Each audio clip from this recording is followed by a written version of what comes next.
OnePlus அவங்களோட 9 ப்ரோவோட சேர்த்து OnePlus 9R அப்படின்ற ஒரு ஸ்மார்ட் ஃபோனை லான்ச் பண்ணியிருந்தாங்க. அது எதனால 9Rன்றது எனக்கு தெரியாது. ஆனால் இந்த 9Rக்கான காரணம் வந்து மறுபடியும் வந்து அந்த பேக் டு ரூட்ஸ் போகணும், ப்ரைஸஸை கம்மியாக கொண்டு வரணும், ஃப்ளாக்ஷிப் கில்லர் பாயிண்ட் ஆஃப் வியூலேயே இருக்கணும், அந்த நார்டிக் என்னெல்லாம் சொன்னாங்களோ அதே இன்னும் கொஞ்சம் மாற்றி சொன்னாங்க. பட் அதுக்கேற்றதா இது. இந்த ஃபோனோட விலை வந்து 40,000 ரூபா. ஸோ இந்த 40,000 ரூபாய்க்கு இந்த ஃபோன் வர்த்தா, வாங்கலாமா அப்படின்றத தெரிஞ்சுப்போ வாங்க.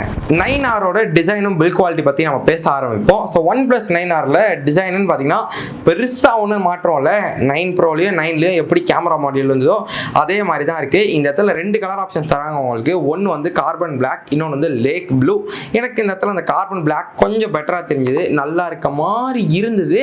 பட் சில பேருக்கு அந்த லேக் ப்ளூ பிடிக்கலாம். அதை தவிர்த்து டிசைனில் ஒரு சின்ன பெரிய சேஞ்ச் அப்படின்னு சொன்னோன்னா வந்து OnePlus லோகோ வந்து கொஞ்சம் மேலே இருக்கும். இப்போ வந்து கரெக்டாக ஃபோனோட சென்டருக்கு வந்துருச்சு. ஐஃபோன் ஞாபகம் வருது இல்லை. ஸோ இவ்வளோதான் டிசைன் பற்றி. பில் குவாலிட்டி அப்படின்னு பேசுனா உங்களுக்கு கிளாஸ் பில்டு தான் கொடுத்துருக்காங்க. ஸோ Gorilla Glass 5 ப்ரொடெக்ஷன் இருக்குது பின்னாடிக்கு. அதே மாதிரி இந்த ஃபோனில் மெட்டல் ஃப்ரேம் இருக்குது. ஸோ அதுலேயே எந்த காம்ப்ரமைஸும் பண்ணலை. ஓகே, இந்த ஃபோனோட வெயிட் வந்து 189 கிராம். ஸோ இன்னமும் அந்த 200 கிராம்ஸ் ப்ராக்கெட்டுக்குள்ளே தான் மெயின்டைன் பண்ண பார்த்துருக்காங்க. 190 கிராம்ஸோட 1 கிராம் கம்மியாக இருக்குது. பின்னாடி பார்த்து முடிச்சிட்டோம். முன்னாடி அப்படியே திரும்பி வருவோம். டிஸ்பிளே. ஸோ இந்த ஃபோனோட டிஸ்பிளே, அதாவது 9 டிஸ்பிளே பார்த்தீங்கன்னா உங்களுக்கு ஒரு 6.55 இன்ச்சுக்கான full HD AMOLED display, 120Hz HDR10+ சர்டிஃபிகேஷனோட கொடுத்துருக்காங்க. க்ளீனான சூப்பரான டிஸ்பிளே. சிம்பிளாக முடிச்சிருவோம். ஸ்க்ரீன் சைஸ் 6.55 இன்ச் தான். ஸோ அது மட்டும் கொஞ்சம் பார்த்துக்கோங்க. பட் மற்றபடி உண்மையிலேயே தாறுமாறான டிஸ்பிளே ஒத்துக்கிட்டே ஆனால் எந்த பிரச்சனையுமே இல்லை. ஸோ டாப் லெஃப்ட் கார்னரில் ஒரு பஞ்ச் ஹோல் இருக்குது. இந்த டிஸ்பிளேக்குமே Gorilla Glassக்கான 5 ப்ரொடெக்ஷன் தான் கொடுத்துருக்காங்க. அதே மாதிரி இந்த டிஸ்பிளேக்கு ஆல்வேஸ் ஆன் டிஸ்பிளேக்கான சப்போர்ட்டுமே இருக்குது. அது எல்லா ஃபோனுக்கும் வந்துட்டு இருக்கு. Oxygen 11ஓட இந்த ஃபோனுக்கும் இருக்காது. இந்த ஃபோனில் under display finger print sensor இருக்குது. பட் இந்த இடத்துல கொஞ்சம் கீழே இருக்க மாதிரி இருக்குது. பட் கொடுத்துருக்காங்க. ஸோ வெளியே கிட்டத்தட்ட கவர் பண்ணுறோம்னு நினைக்கிறேன். இப்போ வந்து ஃபோனுக்கு உள்ளே போவோம். ஸோ இன்டர்னல்ஸ் அப்படின்னு பார்த்தீங்கன்னா இந்த ஃபோனில் ஸ்னாப்ட்ராகனோட 870 சிப்செட் கொடுத்துருக்காங்க. இது என்ன சிப்செட்ன்ற கேள்வி வரும். இது வந்து ஒரு 7 நானோமீட்டருக்கான ஆக்டோகோர் சிப்செட். ஸோ இது வந்து ஸ்னாப்ட்ராகன் 865ஓட ஒரு ஓவர் கிளாக் இல்லை பூஸ்டட் வெர்ஷன் அப்படின்னு சொல்லிடலாம். ஸோ கிட்டத்தட்ட 865 தான் கொஞ்சம் தூக்கி வாரி கொடுத்துருக்காங்க. ஸோ இதுதான் 870. ஸோ இந்த 870 தவிர்த்து இந்த இடத்துல உங்களுக்கு 128 8GB RAM வேரியண்ட் அவைலபிளாக இருக்குது. இல்லைனா 256 12GB RAMக்கான வேரியண்ட் அவைலபிளாக இருக்குது. இது ரெண்டுமே வந்து UFS 3.1க்கான ஸ்டோரேஜ் தான். இந்த ஃபோனுக்கு 5G சப்போர்ட் இருக்குது. ஏன்னா 865 வந்து ஒரு 5G சிப்செட் இருந்தது. ஸோ 870லையும் 5G இருக்குது. இந்த ஃபோன் வந்து உங்களுக்கு Android 11ல் தான் ரன் ஆகுது. Oxygen OS 11க்கு மேலே பில்ட் பண்ணியிருக்காங்க. So Oxygen OS 11 nice. So இன்டர்னல்ஸில் பெருசாக இந்த குறையும் வைக்கலன்னு நினைக்கிறேன். இப்போ வந்து நம்ம கேமரா செக்ஷனுக்கு போவோம். ஸோ கேமராஸ்ன்னு பார்த்தீங்கன்னா இந்த இடத்துல குவாட் கேமரா செட்டப் கொடுத்துருக்காங்க. கணக்கு காமிக்கிறதா இல்லையான்றதை இன்னொரு 2 நிமிஷத்தில் நீங்கள் தெரிஞ்சுப்பீங்க. 2 நிமிஷம் இல்லை, அடுத்தா தான் பார்க்க போகிறோம். ஸோ பிரைமரி 42 மெகா பிக்சலுக்கான ஆப்டிக்கலி இமேஜ் ஸ்டெபிலைசேஷன் உள்ள ஒரு லென்ஸ் கொடுத்துருக்காங்க. சோனியோட லென்ஸ் தான், குறை வைக்கலை சொன்னேன்னா. ஸோ 9ல் இல்லாத ஒரு ஃபீச்சர் இங்கே 9Rல இருக்குது. லைட்டர் வெர்ஷன் கூட சொல்லிட்டு போகலாம், இங்கே கொடுத்துருக்காங்க. அதை தவிர்த்து 16 மெகா பிக்சலுக்கான அல்ட்ரா வைட் லென்ஸ் இருக்குது. 5 மெகா பிக்சலுக்கான மேக்ரோ சென்சார் இருக்குது. 2 மெகா பிக்சலுக்கான டெப்த் இருக்குது. 5 மெகா பிக்சல் மேக்ரோ கொஞ்சம் வினோதமாக இருந்தது. 2 தான் கொடுப்பாங்கன்னு பார்த்தேன், பட் கொடுத்துருக்காங்க. ஸோ ரியரில் உங்களால் வந்து 4K 60 FPS வரைக்கும் ரெக்கார்ட் பண்ணிக்க முடியும். அதே சமயத்தில் 1080p 240 FPS வரைக்கும் ரெக்கார்ட் பண்ணிக்க முடியும். இது நான் ஆக்சுவலாக எதிர்பார்க்கல. 240 FPSன்றது ஒரு மைண்ட் ப்ளோயிங். அதே மாதிரி ஃப்ரண்ட் கேமரா அப்படின்னு பார்த்தீங்கன்னா உங்களுக்கு 16 மெகா பிக்சலுக்கான சிங்கிள் கேமரா கொடுத்துருக்காங்க. அதில் உங்களால் 4K 30 FPS வரைக்கும் ரெக்கார்ட் பண்ணிக்க முடியும். 1080pல எப்பயும் போல 60 FPS வரைக்கும் உங்களால் ரெக்கார்ட் பண்ணிக்க முடியும். இந்த இடத்துல ஆனால் எலக்ட்ரானிக் இமேஜ் ஸ்டெபிலைசேஷனுக்கான சப்போர்ட்டு தான் இருக்குது. செல்ஃபி கேமரான்றதை மறந்து ஆப்டிக்கல் கேட்டுறாதீங்க.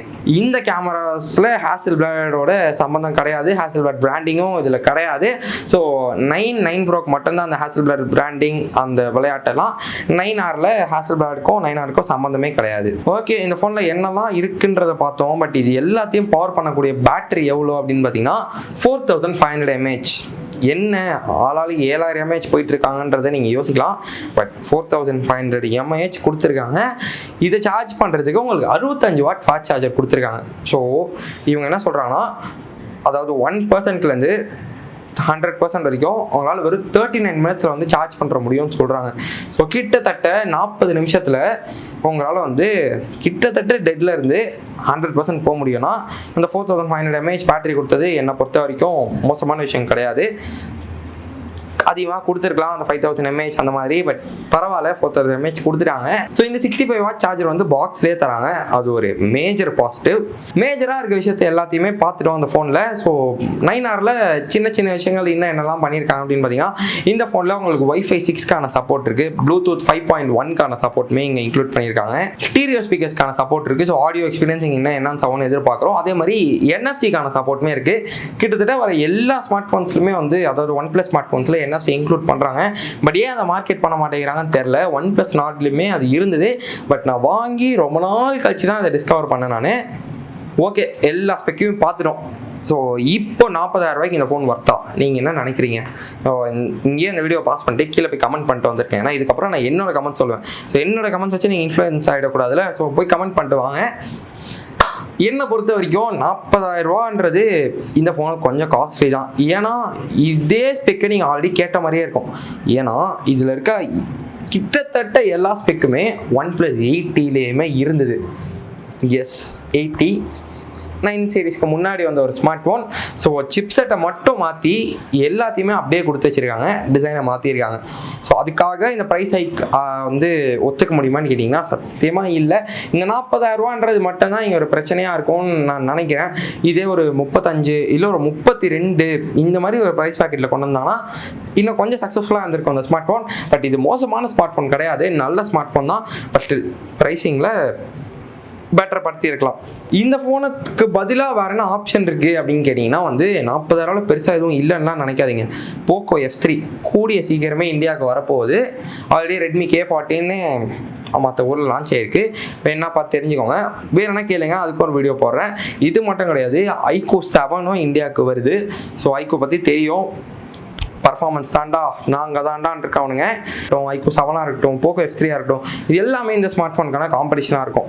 ஸோ நான் என்ன ப்ரிஃபர் பண்ணுவேன்னா, வெயிட் பண்ணி பாருங்கள்.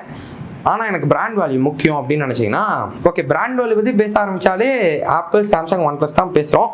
ஸோ அந்த பிராண்ட் வேல்யூ முக்கியம்னா OnePlus தான். பட் ஸ்டில் ஒரு நல்ல ஃபோன் வேணும்னு நினச்சிங்கன்னா போக்கோ F3க்கும் iQOO வெயிட் பண்ணி பாருங்க. அவ்வளோதாங்க இந்த வீடியோக்கு. இந்த வீடியோ பிடிச்சதுன்னா மறக்காம கீழே இருக்க அந்த லைக் பட்டனை தட்டி விட்டு, இந்த ரெட் கலர் சப்ஸ்கிரைப் பட்டன் இருக்கும் அதை அழுத்தி பக்கத்தில் பெல் நோட்டிஃபிகேஷன் இருக்கும் அதை அழுத்தி ஆல்ன்ற செலக்ட் பண்ணுறேங்க. அப்போ தான் நான் போடுற வீடியோக்குள்ள உங்களுக்கு ஒரு நோட்டிஃபிகேஷன் வந்துடும். தப்புன்னு அந்த வீடியோவை பார்த்துடலாம். நம்ம இன்னொரு வீடியோவில் இன்னொரு இன்ட்ரெஸ்டிங்கான கண்டென்ட்டோட சந்திப்போம். நன்றி, டாடா.